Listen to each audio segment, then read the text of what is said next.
श्री शिवाय नमस्तुभ्यम, हर हर महादेव।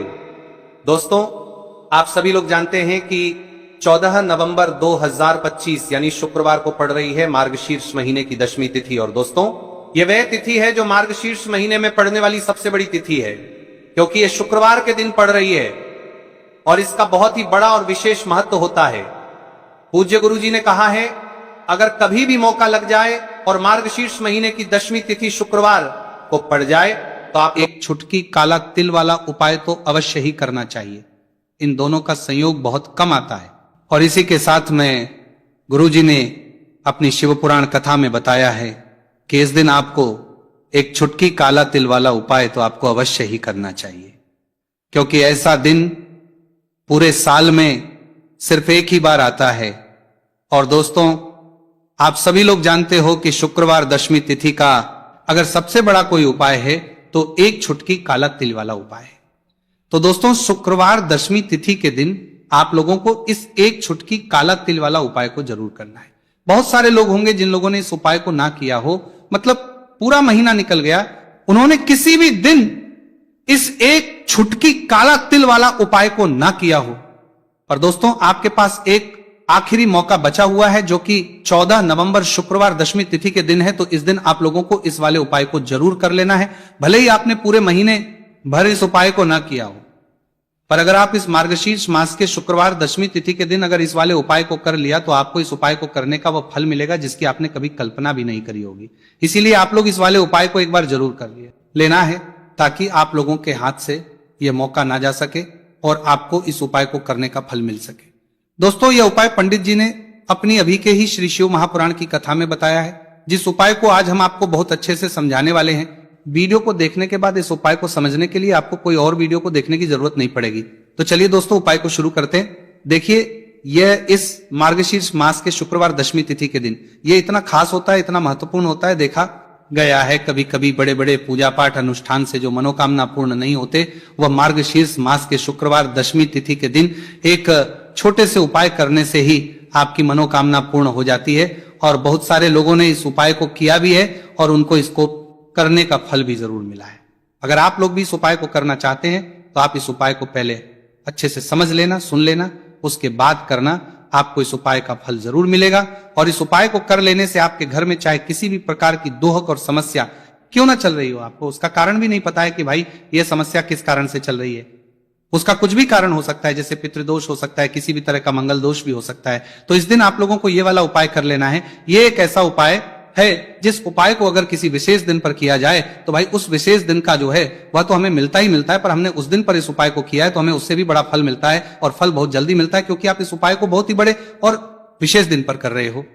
तो चलिए अब उपाय के बारे में बात करते हैं। उससे पहले आप लोगों को यह जानना आवश्यक है कि आखिर यह उपाय किस समय करना है, किसको करना है और कैसे करना है। तो चलिए हम आगे आपको वीडियो में एक एक करके बता देते हैं। लेकिन उससे पहले अगर आप लोग हमारे चैनल पर पहली बार आए हैं या फिर मेरी आवाज आज पहली बार सुन रहे हैं तो हमारे चैनल को सब्सक्राइब जरूर कर लेना, और इस वीडियो को लाइक करके कमेंट बॉक्स में श्री शिवाय नमस्तु भयम ओम नमः शिवाय जरूर टाइप कर देना।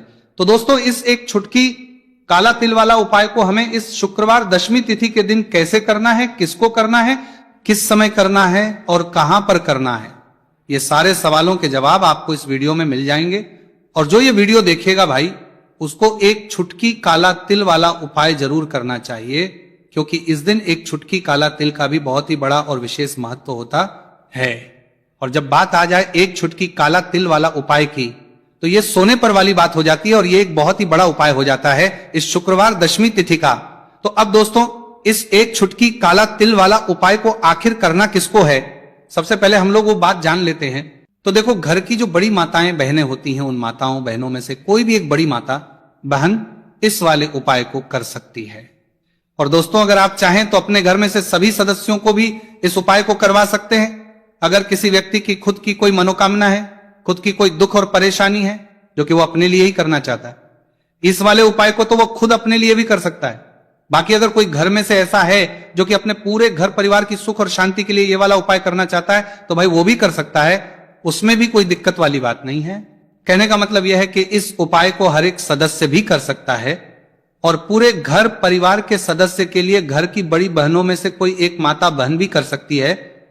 माताएं बहनें अगर घर में उपस्थित ना हो या वो यह वाला उपाय ना कर पा रही हो तो फिर घर का कोई बड़ा सदस्य भी इस एक छुटकी काला तिल वाला उपाय को कर सकता है, चाहे फिर वो पुरुष ही क्यों ना हो, उसमें कोई भी दिक्कत वाली बात नहीं है। अब दोस्तों जो अगला प्रश्न निकल कर आता है वो यह आता है इस उपाय को लेकर कि आखिर इस उपाय को हमें किस समय करना है, सुबह के समय करना है कि शाम के समय करना है।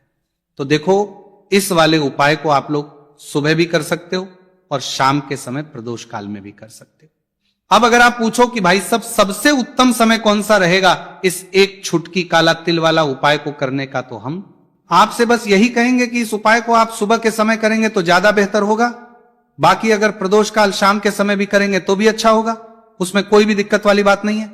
तो अब दोस्तों जो अगली सबसे बड़ी और महत्वपूर्ण बात आती है वह ये आती है कि सुबह अगर हम उपाय को करेंगे तो हमें कितने बजे से लेकर कितने बजे तक के बीच में करना है, और शाम के समय प्रदोष काल में करेंगे तो हमें कितने बजे से लेकर कितने बजे के बीच में करना है। तो देखो सुबह जितनी जल्दी हो सके आप उपाय को करने की कोशिश करना। बाकी अगर किसी कारणवश लेट भी हो जाओ, थोड़ी देर भी हो जाए, तो 10 या 11 बजे तक भी आप उपाय कर लेना, पर 12 बजे से ज्यादा देरी ना हो, ठीक है, इस बात का ध्यान रखना। उसके बाद में दोस्तों अगर किस समय प्रदोष काल की बात करें, प्रदोष काल का जो समय है होता है वो शाम के 6 बजे से शुरू हो जाता है। मतलब शाम के 6 बजे से लेकर 7 बजे के बीच का जो समय होता है यह समय प्रदोष काल का समय होता है। तो आप इस उपाय को 7 या 8 बजे के बीच में भी कर सकते हो। मतलब शाम के 6 बजे से रात 8 बजे के बीच में आप कभी भी इस वाले उपाय को कर सकते हो, उसमें कोई भी दिक्कत वाली बात नहीं है। देखिए आज के इस पूरे वीडियो में हम आपको 3 चमत्कारिक उपाय बताने वाले हैं। ये तीनों ही उपाय बहुत खास और बहुत ही विशेष होने वाले हैं।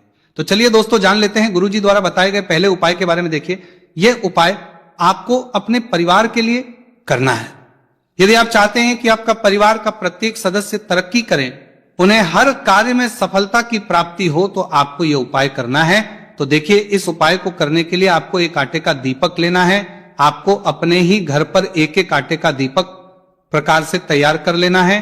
अब देखिए दोस्तों इस प्रकार से आटे का दीपक तैयार करने के बाद इसी के साथ में आपको एक चुटकी हल्दी भी लेनी होगी। अब ये दोनों ही सामग्रियां लेकर के आपको पहुंच जाना है अपने ही घर में तुलसी जी के पौधे के पास में। देखिए कई लोग कमेंट करके पूछ रहे हैं कि क्या हम तुलसी जी के पौधे के वहां पर, हमारे घर में जो तुलसी जी का पौधा है वह सूख चुका है, तो वहां पर भी इस उपाय को कर सकते हैं। तो हाँ बिल्कुल आप इस उपाय को, जो आपके घर में तुलसी जी का पौधा है वहीं पर आपको यह उपाय करना है।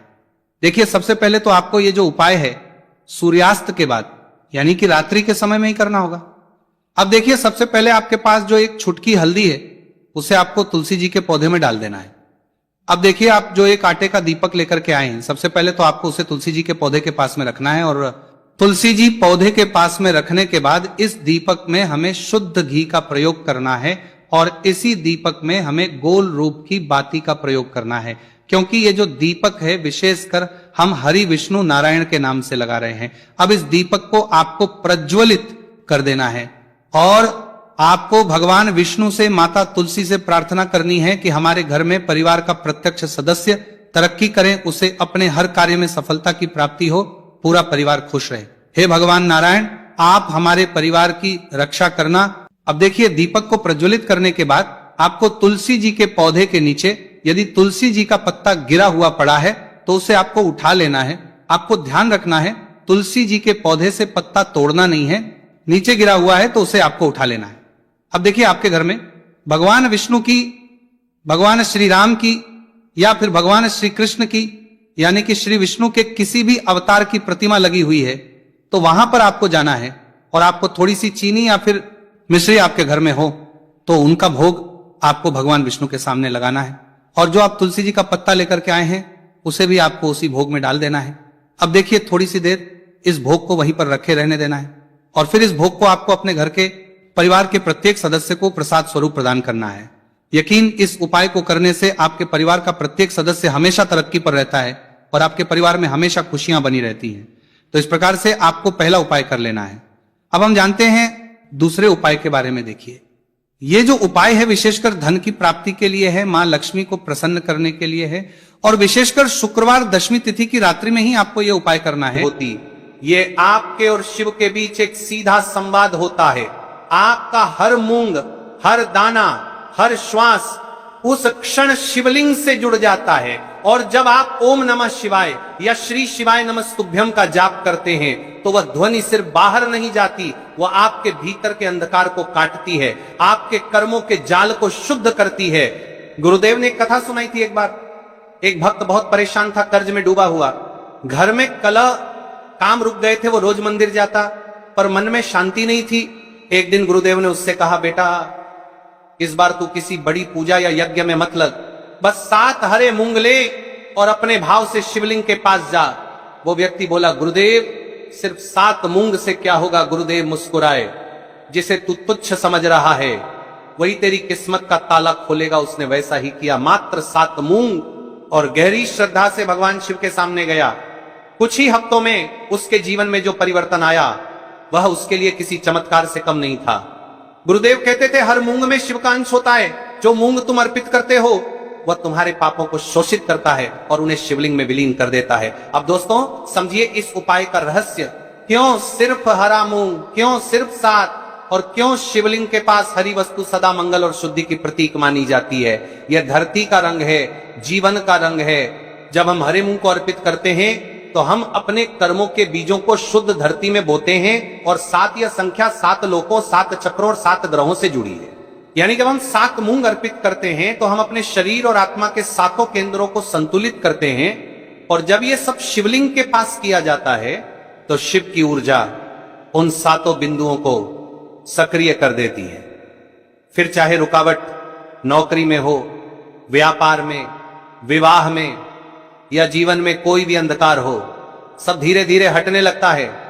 नंदी महाराज और बेलपत्र का रहस्य गुरुदेव ने बताया है कि जब भी आप किसी उपाय को करते हैं तो केवल शिवलिंग पर ही नहीं रुकना चाहिए। नंदी महाराज और बेलपत्र के वृक्ष का स्पर्श भी अत्यंत आवश्यक है, क्योंकि शिव की कृपा नंदी के माध्यम से प्रसारित होती है। नंदी शिव की इच्छा के प्रतिनिधि हैं और बेलपत्र शिव का हृदय माना गया है। जब साधक अपनी मुट्ठी में मूंग लेकर पहले शिवलिंग, फिर नंदी और फिर बेलपत्र वृक्ष को स्पर्श करता है तो यह क्रम शक्ति, इच्छा और ज्ञान तीनों का संतुलन स्थापित करता है। यह केवल क्रिया नहीं बल्कि एक ध्यान की प्रक्रिया बन जाती है। आरंभ करने से पहले की तैयारी, गुरुदेव कहते हैं हर उपाय शुरू करने से पहले अपने भीतर की नकारात्मकता को शांत कर दो, तभी बाहरी शक्ति तुम्हारी सहायता करेगी।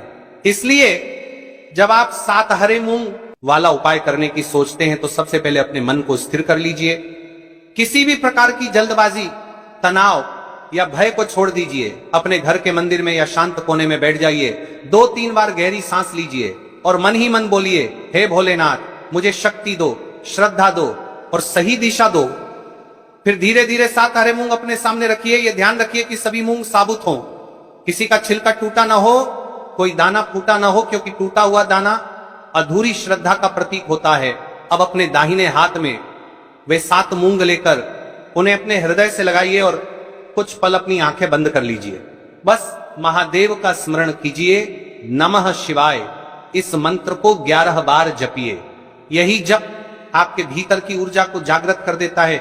शिवलिंग के पास पहुंचने का भाव। अब कल्पना कीजिए कि आप मंदिर के भीतर प्रवेश कर रहे हैं। घंटियों की ध्वनि, धूप की सुगंध और वातावरण में गूंजता हर हर महादेव का नाद, ये सब मिलकर एक अद्भुत स्पंदन पैदा करते हैं। आप धीरे धीरे आगे बढ़ते हैं और महादेव के शिवलिंग के सामने खड़े हो जाते हैं। उस क्षण ऐसा लगता है जैसे समय रुक गया हो। चारों ओर बस एक ही अनुभूति। शिव गुरुदेव कहते हैं, जब तू शिवलिंग के सामने खड़ा होता है तो तू देवत्व के सामने नहीं, अपने ही भीतर के शिव के सामने खड़ा होता है। अब अपनी मुट्ठी में रखे हुए 7 हरे मूंग को धीरे से शिवलिंग से स्पर्श कराइए, लेकिन ध्यान रहे यह स्पर्श केवल हाथों से नहीं, भावों से होना चाहिए। हर मूंग को शिवलिंग से स्पर्श कराते हुए मन ही मन बोलिए, श्री शिवाय नमस्तुभ्यम।